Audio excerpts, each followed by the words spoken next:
It's a low tide morning here in the Gulf Islands. Beautiful morning. It's starting to warm up finally. Feeling a little more like summer now that it's in July. And I've had a couple of requests to do foraging videos. So we're doing that today.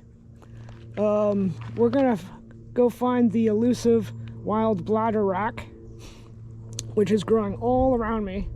It is a form of seaweed, and you've probably seen it before, but not known what it is. It's this stuff with the little bulbs, bladders. I only just recently learned the name of this, and I've been popping these little bladders since I was a kid. It's like bubble pack. So I've got a couple of ideas of what we're going to do with it, and maybe one of them or both of them will be tasty and something we can use as snacks on kayaking trips. All right, let's get harvesting. Now the thing is with this stuff, when you're picking it, you don't want to like totally devastate the rock. You want to pick a little bit here, a little bit over here, a little bit over here, and go to a different spot and keep going. Now, there are a few disclaimers with Bladderwrack. It is the highest concentration of iodine you'll find on the planet. So if you have issues with thyroid and blood thinners, this might not be the seaweed for you.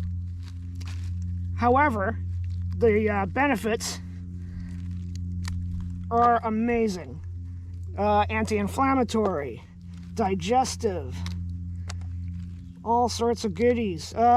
Eyesight, it's full of keratin and B12, and I think even vitamin A. Now we're just going to take a little bit here and there, and I'm actually more concentrated on the bulb part because I have an idea for sort of a cheese puff. I'm going to try deep frying them. I'm also going to put some of this in the oven and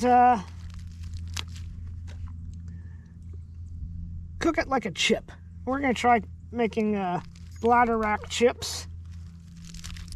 I think that's good enough from that spot. And, oh, that's a nice cluster. All right, there we go. Nice little bucket. I think that's enough, just to sample, see what we can do with it. We don't want to go crazy here. There we have it, a nice little container of seaweed. I'm going to take that home, and I'm going to rinse it in fresh water. It is obviously covered in sea salt. And then I'm going to take some of it, put it on a sheet pan and bake it in the oven. Take it out, sprinkle it with sea salt, and see if we can make a chip. I don't think there's going to be awesome potato chip potential here, but we'll see. The other one, I am going to deep fry them. Okay, what could go wrong? I mean, everybody likes something that's deep fried, right? Let's rinse off our little seaweed buddies here. Get all the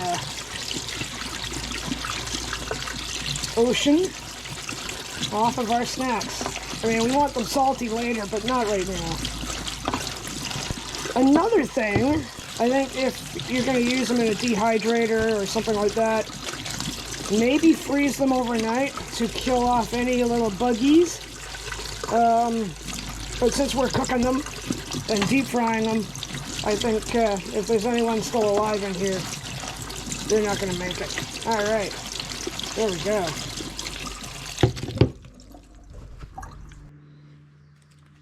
Now I'm separating the leaves from the little puffs because I've got two different projects going here, and I think the leaves will make better chips than the puffy bits. I'm just going to cook these the way you would, you know, maybe making kale chips. I'm just going to rub them in oil and toss them in a little bit of sea salt I think that's good. Oh, there's another one. And bake them in the oven for about half an hour, I think. 20 minutes, half hour. I'll keep checking them. And when they're crispy enough, we'll have a taste. All right, lightly greased pan here. I'm just gonna make sure everything's got olive oil on it. All right, where's my salt? There we go. A little bit of salt. And 325 for about 20 minutes. And go. All right, the oil is starting to smoke. So I'm gonna carefully drop it. Woo, explosions. Careful. Stand back while doing this. They're a little wet.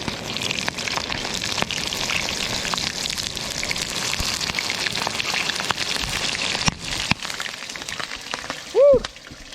Okay. Maybe I should have dried them a little bit more. All right, I've turned the heat off. That's hot oil.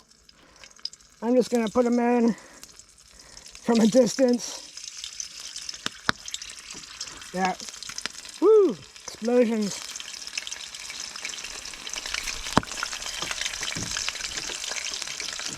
So, yeah, safety first. Water and oil do not mix well. But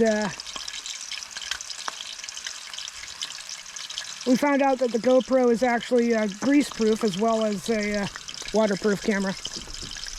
All right. Before they turn completely black, I'm just going to give them a little stir. I think it's safe to get a little closer. It's amazing how they went from a dark brown to a bright green as soon as they hit the oil.